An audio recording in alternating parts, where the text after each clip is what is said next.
però la legge che puoi stringere fra le dita per aprire la mano nel vento e guardarla mentre vola lontano. L'amore dentro un palmo di mano che ti chiede soltanto di capire, mentre arriva disperato alla fine ti scongiura di non farlo morire. L'amore dei 20 anni, quello che regala più dolore che gioia, l'amore stanco e rassegnato, sbiadito dalla solitudine e dalla noia.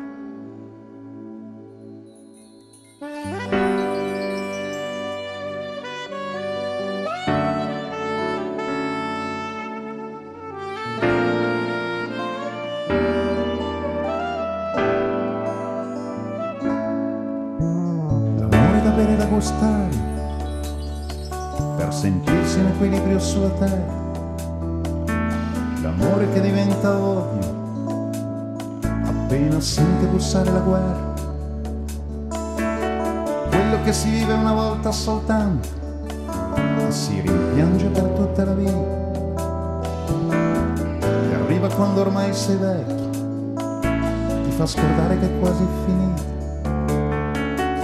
L'amore che ci inventiamo ogni giorno per dare un senso alla nostra esistenza, che dato e preso a piccole dosi ti fa capire che non puoi farne senza. L'amore per qualcosa di astratto che non tutti riescono a capire, che nasce con una semplice cosa e qualche volta ti fa pure morire.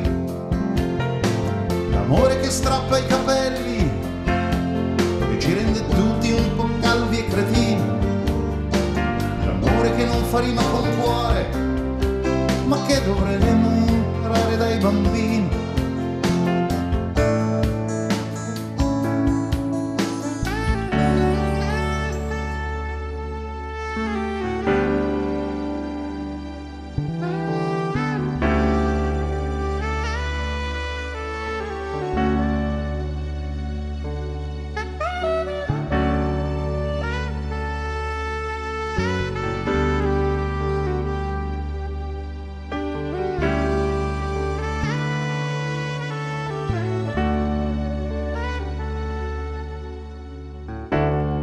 Amore diverso, ogni volta rimesso in discussione, diventato un reality buono per la televisione.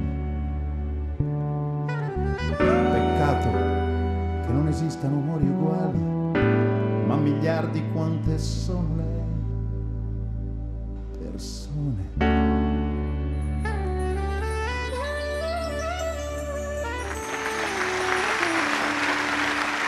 Renzo Cantarelli.